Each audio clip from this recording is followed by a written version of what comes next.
What is up, everybody? Welcome to DFS by the Numbers. This is my betting breakdown video for UFC Vegas 94. We have Virna Jandiroba going against Amanda Lemos.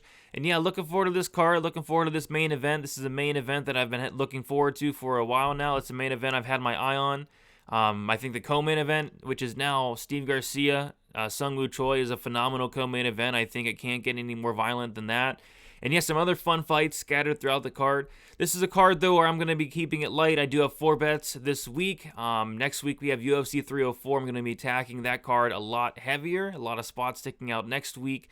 So, yeah, couple bets here we'll talk about. As always, I'm going to be breaking down all these fights from a betting perspective and a betting perspective only. If you do want a further, more in-depth breakdown on why I'm picking who, I did do a full card breakdown video throughout the week. And then I also did a live stream on Friday post weigh-in show type thing. So do me a favor, guys, like the video, subscribe to the channel. It's always much appreciated. Be on the lookout for best bet. We're going to be going live an hour or two before the prelims today. So let's get right into it. We're going to start with the first fight of the card. We have Muhammad Usman going against Thomas Peterson, and unfortunately, I do have my first bet of the night. I had to do it. I pulled the trigger on one Thomas the Train Peterson at plus 110 for 1 unit.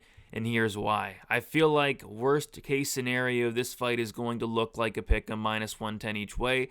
Muhammad Usman, I mean, he has that Usman name, which I think that might draw people to him, but he just doesn't do anything in there. Like, he's very low volume. He's landing about 3 significant strikes per minute. This is a guy that has wrestled in some fights, but I don't think he's going to have that option here. So I think an Usman win is just a terrible, boring, awful, greasy fight. And maybe that could happen here. It's just I feel like Peterson has a ton more upside here. I think Peterson has all the wrestling upside. Peterson wrestling background. He wasn't really able to show it off in his debut, in which he did look horrible in that fight. But, I think we can forgive him there a little bit. I think he can potentially get takedowns here. And I think even on the feet, although you have to favor Usman, like this could be close because Peterson's probably going to be at least trying to do more. He's going to be coming forward. So yeah, I don't mind Peterson here at plus money. I feel like he has favorite upside if he can go out there and get those takedowns, whereas I think an Usman win is like a pick-em ugly type win. So give me Thomas Peterson as the underdog, 1 unit, plus 110. It's ugly, it's greasy, it's terrifying, but I think he's the side here. Next, we got Lucy Pudilova going against Luana Carolina. This was another dogger pass early in the week. Carolina was an underdog. Now she's about to pick him, so don't have too much interest in this. I think this fight goes over. I think this fight goes to decision, but not much sticking out from a betting perspective. But I think Carolina would be the side for me if I was forced to bet anything on this fight. But luckily, nobody's forcing me to do anything. Next, we got Loic Rajabov going against Trey Ogden. Another pick'em fight. We have like a million pick'em fights on this card. I'm staying away from this fight. I don't have a great read on Trey Ogden fights. I think I've lost way too much money on Trey Ogden fights. I remember how I had Zellhuber, a big bet on Zellhuber. I had Trey Ogden to beat Jordan Levitt, and he didn't do that. I had some other spots that didn't come through. So this is what I'm just going to sit back and watch because it's a close fight. Trey Ogden's a guy that I'm not the biggest fan of. I think he's good. I think he has, really, really good fight IQ. But I think his fight IQ is like too good. It's like he takes no risks in there. I don't want to say he's boring, but I mean, like he's one of those guys that's just going to fight very, very, very smart, which is good. I mean, he's going out there and having a lot of success as of late, and that's kind of a guy I want to back. But I feel like I'm just gonna sit back and watch this one. I think it's like minus 110 each way. I don't even think you get plus money on Ogden at this point. So yeah, it's another pass for me. But I'm picking Ogden to win. Miranda Maverick going against Diana Barbosa. Maverick is the biggest favorite on the card, which is always terrifying. This is a live bet spot for me. I think Barbosa has a good shot to win the first round. Barbosa's actually, decent, I think. She's a judo black belt, BJJ black belt, very physically strong. And one thing that kind of scared me about the Maverick side here is at the face-offs, Barbosa was a lot bigger, and Barbosa did look in very good shape. Barbosa's taken this fight on short notice. So yeah, I think Barbosa probably wins the first round, or at the very least, the first round is 50-50 competitive. But as the fight goes on, I do not trust the cardio Barbosa, especially on short notice, and I think Miranda Maverick can pull off the win, winning the second and third round and winning a decision. Maybe get a late finish, but probably a decision more likely. Minus 240, though, minus 230, can't get there. I was looking at the round 3 decision for Miranda Maverick.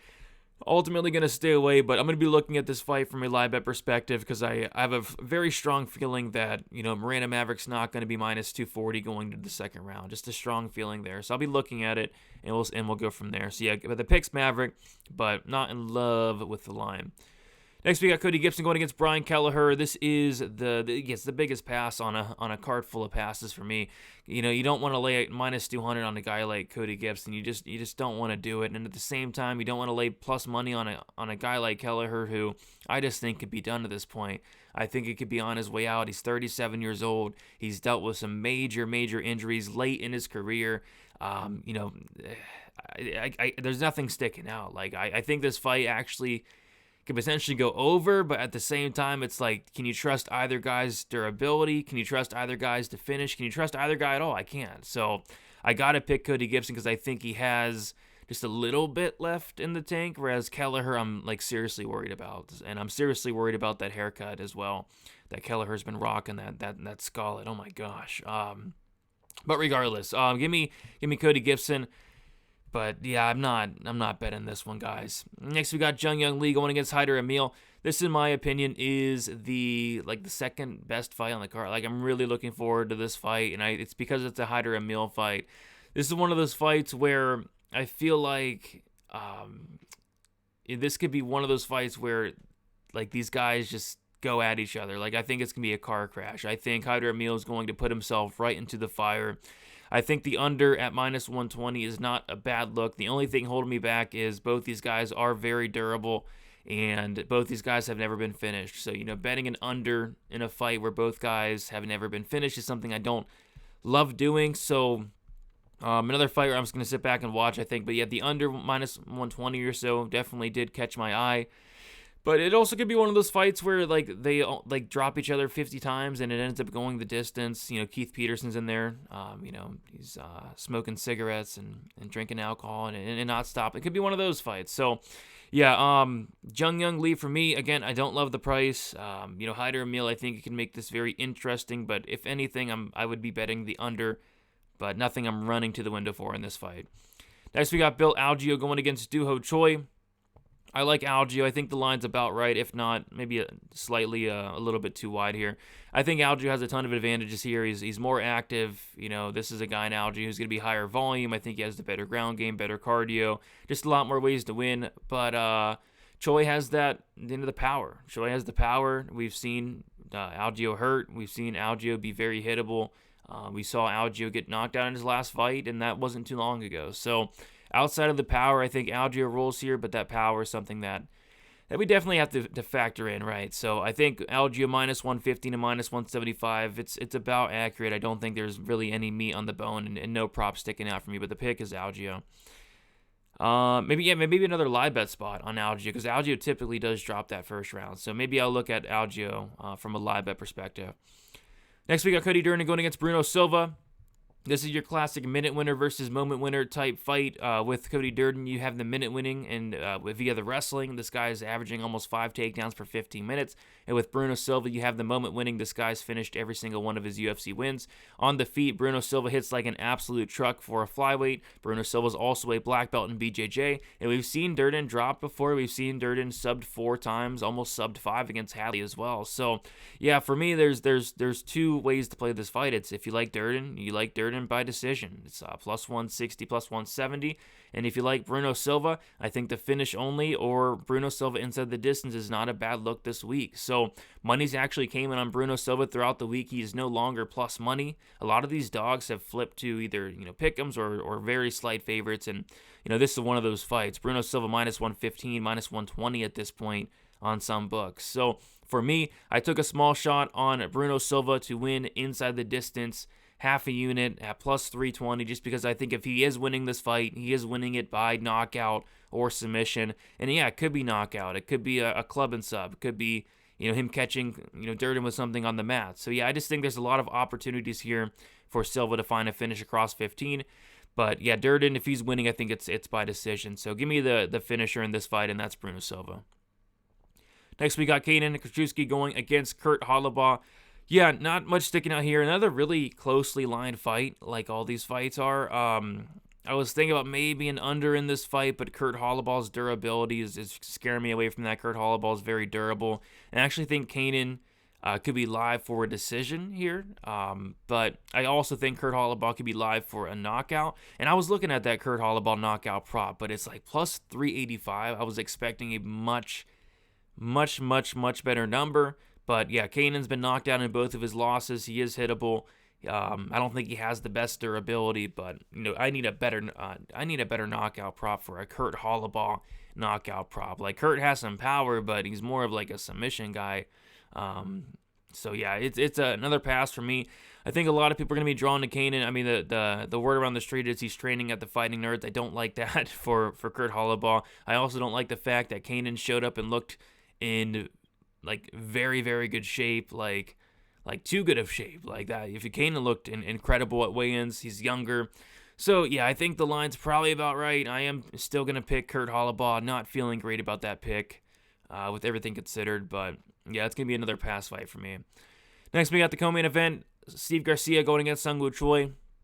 And yeah, this fight is violent. We have two guys who want to stand and bang. We have two guys with a ton of power. We have two glass cannons here, and Steve Garcia is the glass cannon. I mean, this Steve Garcia is probably the biggest glass cannon in the UFC currently. These guys are going to knock each other down, I think, multiple times. I think somebody's getting served here, and somebody's getting served here probably in the first round. I like the fight doesn't go to decision as a parlay piece. I have not parlayed anything on this card, but I'm going to be looking to maybe parlay something from this card with 304. If I do, I'll add it in the comments. But I did play the under 1.5 rounds in this fight, 1.5 units, minus 175. I think somebody's getting served here. Both guys have no striking defense. I think both guys have no chin. Like, both these guys have been dropped to combine like 10 times, maybe more than that. So I think these guys are going to swing and bang, and I think someone's going down. I'm picking Garcia, but I don't. It's hard to have a ton of faith. I mean, I think Steve Garcia is getting dropped at least once or twice in this fight. He always does. Even in fights he's winning, he's getting dropped, he's getting hurt. And it's kind of terrifying to lay chalk on that type of guy. But yeah, give me somebody to get served under 1.5 for me, and I'll keep it at that. Not really touching any other props. Yeah, the KO props and the round 1, round 2, they're not the best prices in the world. But just give me the under 1.5 at minus 175, 1.5 units. Next, we have the main event. We got Virna Jandiroba going against Amanda Lemos, and I'm picking another dog in Lemos. I think Lemos by KO makes a ton of sense. I think Virna Jandiroba by submission makes a ton of sense.